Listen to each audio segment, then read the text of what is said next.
Hello friends, कैसे हैं आप सब। आशा करती हूँ आप सभी अच्छे होंगे। आज हम करेंगे क्लास 5 पर्यावरण अध्ययन की कार्यपुस्तिका का पाठ 15 हमारा जंगल।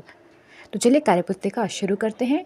गतिविधि 1 है, जंगल में जो हमें नहीं दिखाई देंगे उनके नाम छांटिए। तो ये जंगल का चित्र है। यहाँ पर कुछ ऑटो रिक्शा, चश्मा, ट्रेन, बंदर, बिल्ली, शेर, मोर, हाथी कुछ चित्र दिए गए हैं। इनमें से जो जंगल में दिखाई नहीं देंगे उनकी सूची बनानी है, उनके नाम लिखने हैं। जैसे कि हमको जंगल में नहीं दिखाई देगा रेलगाड़ी, बिल्ली, ऑटो, चश्मा, इंसान और गाय। ये हमको लगभग जंगल में नहीं दिखाई देंगे।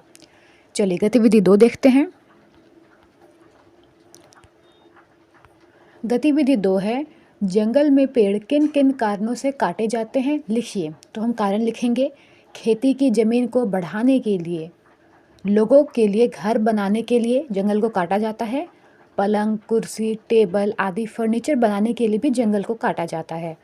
इमारती लकड़ी के लिए, मतलब ऐसी लकड़ियाँ जिससे घर बनाने के काम आते हैं, तो उस लकड़ी के लिए भी पेड़ को काटा जाता है, जंगल को काटा जाता है। उसके बाद है जलावन के लिए, लकड़ी के लिए। जलावन मतलब कुछ लकड़ियों का इस्तेमाल खाना पकाने के लिए, जलाने के लिए किया जाता है। तो उस जलाने के लिए भी लकड़ियों को काटा जाता है, जंगल को काटा जाता है। तो लिखेंगे जलावन के लिए। चलिए गतिविधि 3 देखते हैं। गतिविधि 3 है, आप कभी जंगल में पिकनिक मनाने जाएंगे तो किन किन आवश्यक सामग्रियों और उपकरणों को अपने साथ लेकर जाएंगे, सूची बनाइए। तो हम सूची बनाएंगे। पिकनिक पे जाने के लिए हम ले जाएंगे अपने साथ चटाई, टेंट, पानी, खाना, फल, बर्तन जैसे कप, प्लेट, गिलास आदि बर्तन, दिया सलाई यानी कि माचिस जिससे आग जला सकें, लालटेन रोशनी के लिए, कंबल ठंड से बचने के लिए, चाकू फल सब्जियों को काटने के लिए, जूते ताकि जंगल में सही से चल सकें, बर्फ़ का बैग ताकि कोल्ड ड्रिंक, लिम्का ये सब ठंडे रहें। बर्फ़ का बैग अगर गर्मी का मौसम है तो ये भी साथ में रखेंगे, खाना ख़राब ना हो उससे बचाने के लिए। फिर हम मच्छरदानी रात को सोते समय इस्तेमाल करने के लिए, गैस चूल्हा खाना बनाने के लिए, गैस सिलेंडर जिसकी वजह से खाना बनेगा, फिर टॉर्च, फिर अतिरिक्त बैटरी जो टॉर्च में लगा सकें। उसके बाद है अतिरिक्त कपड़े, एक्स्ट्रा कपड़े भी लेके जाएंगे। तो ये सारे सामान हैं जो हम जंगल में पिकनिक मनाने जाएंगे तो अपने साथ लेकर जाएंगे। चलिए गतिविधि 4 देखते हैं। गतिविधि 4 है, कुछ लोग प्रतिदिन जंगलों में जाकर वहां उत्पादित कुछ सामग्री लेकर आते हैं। आप उन वस्तुओं की सूची बनाइए जो जंगल से लाकर बाजार में बेची जाती है। तो हम उन वस्तुओं की सूची लिख सकते हैं, जैसे कि बांस, कंदमूल फल, सूखी लकड़ी, जड़ी बूटी, शहद, जामुन, जंगली बेरी, मशरूम, औषधीय पौधे, कॉफ़ी, मसाले और जंगली बीज। तो ये सारे सामान हो सकते हैं जो जंगल से लाकर लोग बाज़ारों में बेचते हैं। चलिए गतिविधि 5 देखते हैं। गतिविधि 5 है, बिहार के जंगलों में मिलने वाले जानवरों की सूची बनाइए।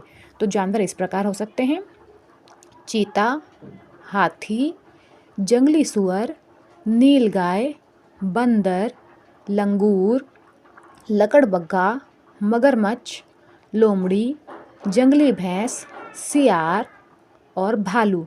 तो बिहार के जंगलों में ये सारे जानवर मिल सकते हैं और मिलते भी हैं। चलिए गतिविधि 6 देखते हैं। गतिविधि 6 है, जंगल में उपलब्ध वस्तुओं द्वारा कौन कौन से उद्योग चलाए जाते हैं लिखिए। तो जंगल से जो भी हमको वस्तु मिलती है उससे बहुत सारे उद्योग चलाए जाते हैं। जैसे पहला उद्योग है शहद उद्योग, उसके बाद हो सकता है औषधीय उद्योग जिसमें जंगल की जड़ी बूटी का इस्तेमाल करके बहुत सारी दवाई बनाई जाती है, औषधीय उद्योग बोलेंगे उसको।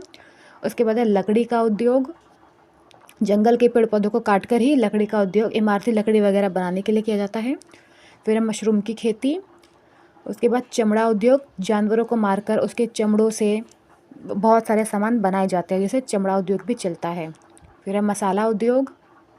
उसके बाद बांस की टोकरी बनाना, बांस की टोकरी भी बहुत सारे अवसरों पर बेची जाती है। उसके बाद है पर्यटन उद्योग। तो जंगल को एक टूरिस्ट प्लेस भी घोषित किया कर दिया जाता है ताकि जिसमें लोग जंगल के जानवरों को देखने के लिए आते हैं। तो ये एक प्रकार का पर्यटन उद्योग भी जंगल द्वारा चलाया जा सकता है। उसके बाद है मछली पालन उद्योग, जंगल में किसी तालाब या नदी झील के आसपास मछली पालन उद्योग भी कार्य करता है। चलिए गतिविधि 7 देखते हैं। गतिविधि 7 है, नीचे जंगलों के नष्ट होने के कुछ कारण दिए गए हैं। दी गई तालिका के आधार पर उन कारणों का वर्गीकरण कीजिए। तो जैसे कारण है बाढ़, घर बनाना, फर्नीचर निर्माण, आग लगना, कारखाना बनाना, कृषि कार्य, भूस्खलन, मौसम का बदलना, बरसात में कमी, वनोत्पाद का दोहन, पशुचारण, पक्की सड़क बनाना, रिसोर्ट बनाना, अन्य मानवीय हस्तक्षेप। तो इन सभी कारणों को हमको प्राकृतिक कारण और मानवीय कारणों में वर्गीकृत करना है। तो हम प्राकृतिक कारण में कर सकते हैं, जो प्राकृतिक कारण जो जंगल के नष्ट होने का कारण है। तो प्राकृतिक कारण है बाढ़, आग लगना, भूस्खलन, अक्सर ये पहाड़ों पर होता है, पहाड़ों की ज़मीन खिसक जाती है जिससे बहुत सारा जंगल नष्ट होता है। फिर मौसम का बदलना और बरसात में कमी। तो ये है कुछ प्राकृतिक कारण जिसके कारण जंगल नष्ट होते हैं। अब इसी पॉइंट्स में से है अगला है मानवीय कारण। तो मानवीय कारण जिसके पीछे का जिम्मेदार मानव है। घर बनाना, फर्नीचर निर्माण जिसमें कुर्सी टेबल वगैरह बनाए जाते हैं, कारखाना बनाना यानी कि फैक्ट्री उद्योग चलाना, कृषि कार्य, खेती का कार्य, वन उत्पाद का दोहन यानी कि जंगल से मिलने वाली चीज़ों का बहुत ज़्यादा अतिरिक्त इस्तेमाल करना, उसको बोलते हैं वन उत्पाद का दोहन।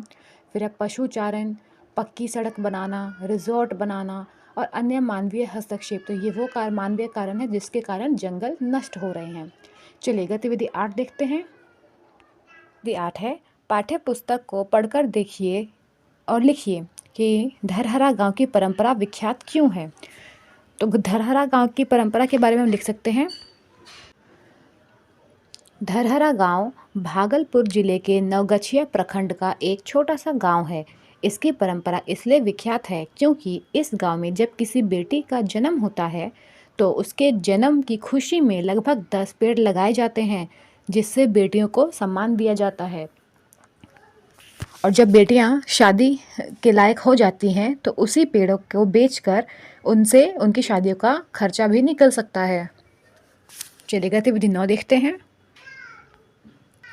गतिविधि 9 है, जंगल हमारे लिए क्यों उपयोगी है, लिखिए।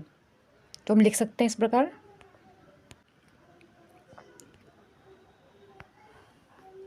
जंगल से हमें ऑक्सीजन मिलती है जो जीवन के लिए आवश्यक है। पेड़ पौधे वायुमंडल में ऑक्सीजन का उत्सर्जन करते हैं और कार्बन डाइऑक्साइड को अवशोषित करते हैं, जिससे वायु प्रदूषण कम होता है और वातावरण शुद्ध रहता है। अगला कर सकते हैं, जंगलों में विभिन्न प्रकार के वनस्पतियां और जड़ी बूटियां पाई जाती है जिसका उपयोग औषधियों के रूप में किया जाता है। और जंगल में बहुत से जानवर रहते हैं और यह जंगली जानवरों का घर है। अगर जंगलों को लगातार काटा जाएगा तो जंगल में रहने वाले जानवर मानवीय इलाकों में भोजन की तलाश में आएंगे, जिससे इंसानों के जीवन को खतरा होगा। तो यानी कि जंगल इंसानों को बचाते भी हैं। अगला लिख सकते हैं, जंगलों से हमें लकड़ी, रेजिन, शहद, फल और बीज जैसी आवश्यक वस्तुएं प्राप्त होती है। अंततः जंगलों का संरक्षण हमें प्राकृतिक आपदा से भी बचाता है। यह हमें बाढ़, सूखा और अन्य प्राकृतिक आपदाओं के प्रभाव को कम करने में मदद करता है।